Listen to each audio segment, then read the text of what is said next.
नमस्कार साथियों, आप सभी का एक बार फिर से स्वागत है आपके अपने YouTube चैनल सरकारी जॉब हेल्प अतुल में। मैं अतुल त्रिपाठी आप सभी का तहे दिल से अभिनंदन करता हूं। साथियों, आज का जो हमारा मोटिवेशन कोड है जो आपको ऊर्जावान मोटिवेट करेगा।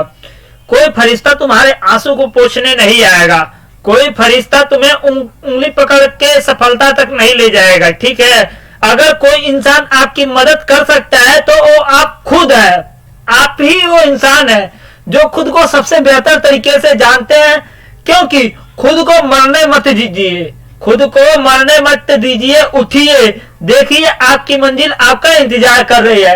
Life is not about finding yourself, life is not about finding yourself, life is about creating yourself. मतलब जीवन अपने आप को खोजने के बारे में नहीं है, बल्कि जीवन खुद को बनाने के बारे में है। साथियों, मैं तेरे पसीने की हर बूंद को मोती सा चमकाऊंगा। मैं तूने सपने बड़े देखा है, उसको पूरा करके तेरा शेर नहीं, तेरा ये परिवार दिखाएगा। तेरे ये जो एस्पिरेंट्स है, ये सारे अपने मतलब माता पिता को, मतलब कि जो भी उनका सपना है, उनकी ड्रीम को, उनका इच्छा को पूरा फुलफिल करके दिखाएंगे। तो सबसे बड़ा मतलब कि आप मोटिवेशन कोड बनाना है आपको, आप खुद को बनाइए, अपने पेरेंट्स को बनाइए। बाकी कोई दूसरा पर्सन, मैं बार बार कहता हूं, आपको कोई एक बार मोटिवेट कर सकता है, 2 बार मोटिवेट कर सकता है, लेकिन आपको खुद मोटिवेट होना पड़ेगा। सेल्फ मोटिवेशन ही आपका लंबे समय तक रहेगा। आज का जो हमारा पहला क्वेश्चन है, किस संगठन के साथ एनपीसीआई इंटरनेशनल पेमेंट लिमिटेड ने एक सक्रिय यूपीआई आईडी वाले भारतीयों को अपने बैंक खातों में वास्तविक समय अंतरराष्ट्रीय भुगतान प्राप्त करने की अनुमति देने के लिए एक समझौता ज्ञापन MOU पर हस्ताक्षर किया है।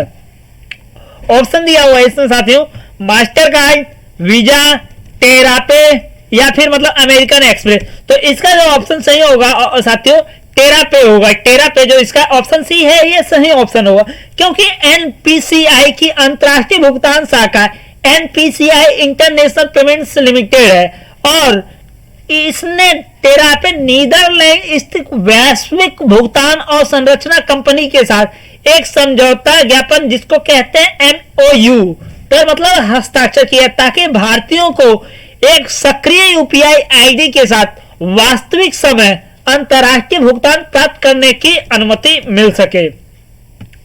अगला जो क्वेश्चन है हमारा,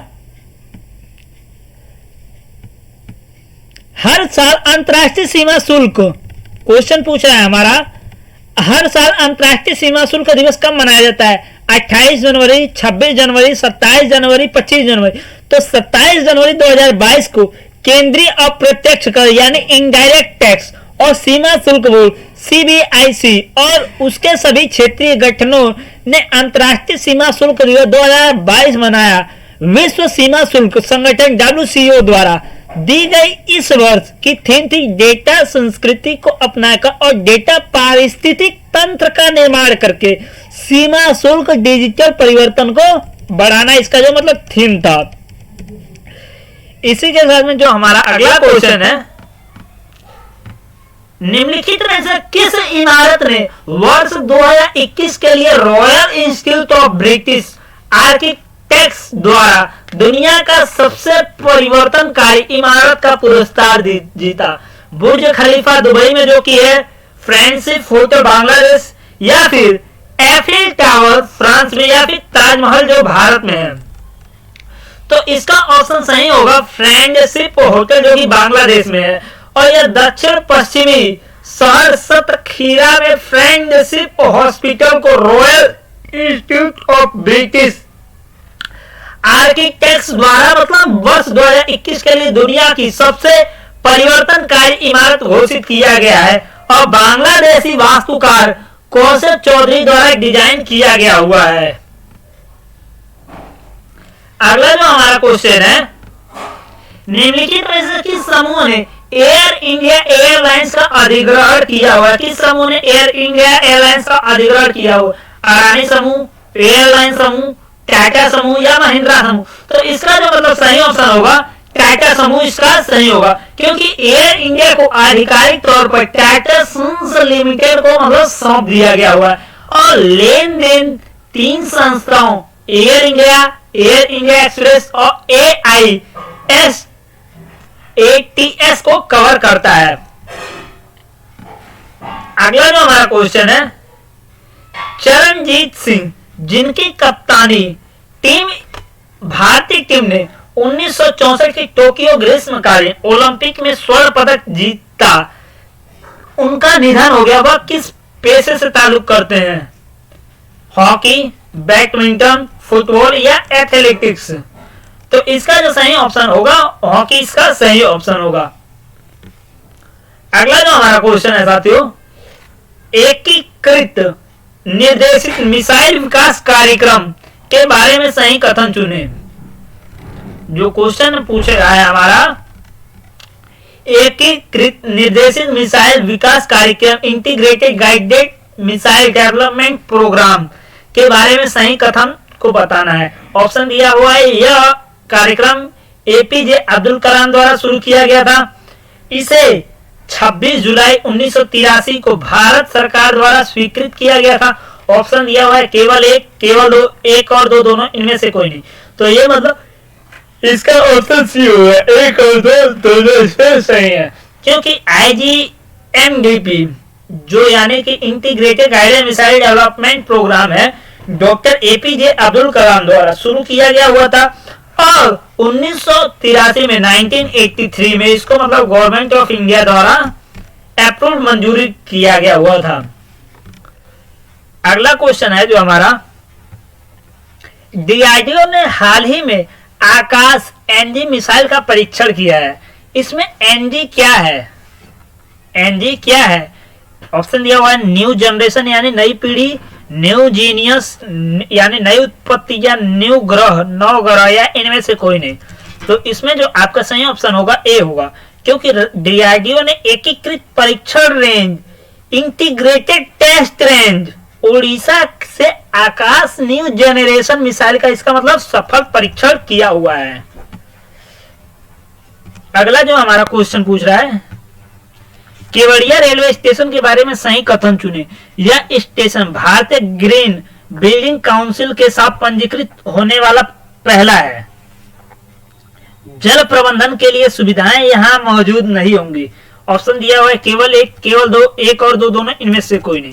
तो इसका ऑप्शन एक को होगा, ए सही ऑप्शन होगा, क्योंकि गुजरात का केवड़िया रेलवे स्टेशन भारत का पहला रेलवे स्टेशन बन गया है जिसे ग्रीन बिल्डिंग सर्टिफिकेशन मिला हुआ। इसमें वर्षा जल संचयन, sewage treatment plant, eco waterless और यूरिनल और ड्रिप इरिगेशन के माध्यम से जल प्रबंधन की सुविधाएं इसमें दी हुई हैं। अगला जो हमारा क्वेश्चन है, निंदा प्रस्ताव के बारे में सही कथन चुने। इसे केवल ऊपरी सदन के सदस्यों द्वारा संसद में लाया जा सकता है, या फिर सेंसर का मतलब मजबूती से अस्वीकृति व्यक्त करना या अत्यंत कठोर आलोचना प्रदान करना। ऑप्शन दिया है केवल एक, केवल दो, एक और दो, दोनों, इनमें से कोई नहीं। तो इसमें ऑप्शन बी सही होगा, यानी केवल दो, क्योंकि यह प्रस्ताव वास्तव में विपक्ष द्वारा सरकार की नीतियों और कार्यों के प्रति असंतोष प्रकट करने या सरकार के कार्यों की निंदा करने के लिए निचले सदन में लाया जाता है। और निंदा प्रस्ताव को मंत्री परिषद किसी एक मंत्री या कुछ मंत्रियों के विरुद्ध उनकी नीतियों का विरोध करने या उनके द्वारा काम न करने के विरोध स्वरूप मतलब पेश किया जाता है। अगला जो हमारा क्वेश्चन है, अविश्वास प्रस्ताव के बारे में सही कथन चुने। नॉन कॉन्फिडेंस मोशन के बारे में सही कथन कौन सा होगा, कौन सा ऑब्जेक्शन होगा? इसका मतलब है कि केवल प्रधानमंत्री के प्रति अविश्वास व्यक्त करना, या फिर यह प्रस्ताव न केवल प्रधानमंत्री बल्कि मंत्रिपरिषद के खिलाफ भी पारित किया जाता है। ऑप्शन है इसमें केवल एक, केवल दो, एक और दो, दोनों, इनमें से कोई नहीं। तो जो अविश्वास प्रस्ताव है, प्रधानमंत्री और मंत्रिपरिषद के नेतृत्व वाली वर्तमान सरकार में विश्वास की कमी को व्यक्त करने के लिए अविश्वास प्रस्ताव लागू किया जाता है। और यह अविश्वास प्रस्ताव एक संसदीय प्रस्ताव है जिसे विपक्ष द्वारा लोकसभा में केंद्र सरकार को गिराने या कमजोर करने के लिए रखा जाता है। और यह प्रस्ताव संसदीय मतदान द्वारा पारित या अस्वीकार किया जाता है। क्योंकि लोकसभा में इसे स्वीकारने के कारण बताना जरूरी नहीं होता है। ठीक है, जो अपना अगला क्वेश्चन है मित्रों, अविश्वास प्रस्ताव पारित होने के बाद क्या होता है? ऑप्शन ये होगा, प्रधानमंत्री 1 साल बाद त्यागपत्र देना आवश्यक होता है, या फिर प्रधानमंत्री और पूरी मंत्रिपरिषद को त्यागपत्र देना होता है, या फिर भारत में राष्ट्रपति को भी प्रधानमंत्री के साथ त्यागपत्र देना है होता है। और अगला क्वेश्चन दिया हुआ इनमें से कोई नहीं। तो साथियों, जैसा कि आप सभी को मालूम है, इसका ऑप्शन होगा बी, क्योंकि प्रधानमंत्री और मंत्रिपरिषद को त्यागपत्र देना होगा, क्योंकि जब अविश्वास प्रस्ताव पूरे मंत्रिपरिषद के विरुद्ध लाया जाता है तो लोकसभा में इसे स्वीकारने का कारण बताना जरूरी नहीं होता है, क्योंकि यह लोकसभा में मंत्रिपरिषद के बहुमत को दिखाने के लिए लाया जाता है। यदि लोकसभा में पास हो जाता है तो पूरी मंत्रिपरिषद को इसमें त्यागपत्र देना आवश्यक हो जाता है। अगला जो हमारा क्वेश्चन है मित्रों, सामाजिक प्रभाव बॉन्ड के बारे में सही कथन चुने। ऑप्शन दिया हुआ इसमें, ऐसे बॉन्ड निर्धारित लक्ष्यों की प्रगति को ट्रैक करने की अनुमति देकर निवेशकों के लिए पारदर्शिता सुनिश्चित करते हैं, या केवल प्रोजेक्ट के लिए निजी निवेशकों को आकर्षित करेगा, या फिर केवल दो, एक और दो, दोनों इनमें से कोई नहीं।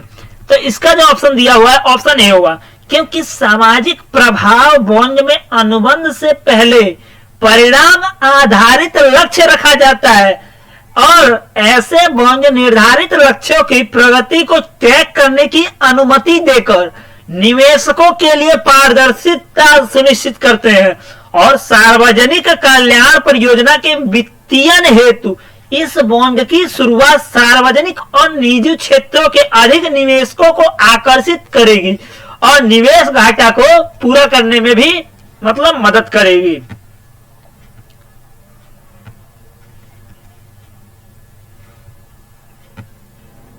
अगला जो हमारा क्वेश्चन है मित्रों,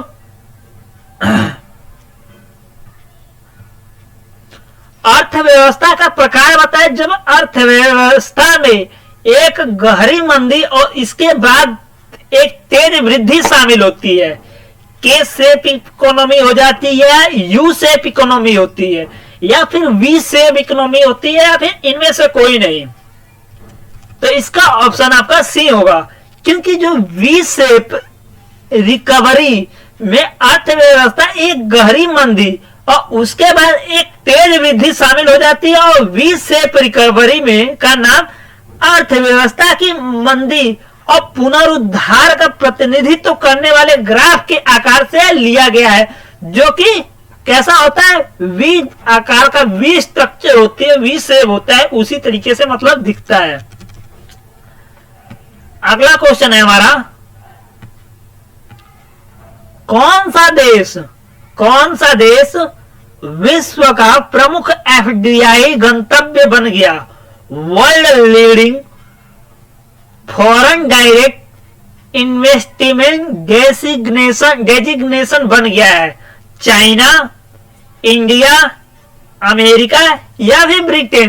तो इसका जो आपका सही ऑप्शन होगा ऑप्शन ए होगा, चाइना, क्योंकि कोविड-19 महामारी के बाद कोविड महामारी के बीच में चीन ने 2020 में जो प्रत्यक्ष विदेशी निवेश है, फॉरेन डायरेक्ट इन्वेस्टमेंट है, दुनिया का अग्रणी स्थान बनने में संयुक्त राज्य यानी यूनाइटेड स्टेट को पीछे छोड़ दिया, और देश ने कोरोना वायरस के प्रसार को जल्दी से नियंत्रित करने और अपनी अर्थव्यवस्था को फिर से बनाने के लिए अपनी क्षमता का प्रदर्शन दिया हुआ है। अगला क्वेश्चन है हमारा, पद्म पुरस्कारों के बारे में सही कथन को इसमें चयन करना है। पद्म पुरस्कार 3 श्रेणियों में दिए जाते हैं, पद्म विभूषण, पद्म भूषण, पद्म श्री।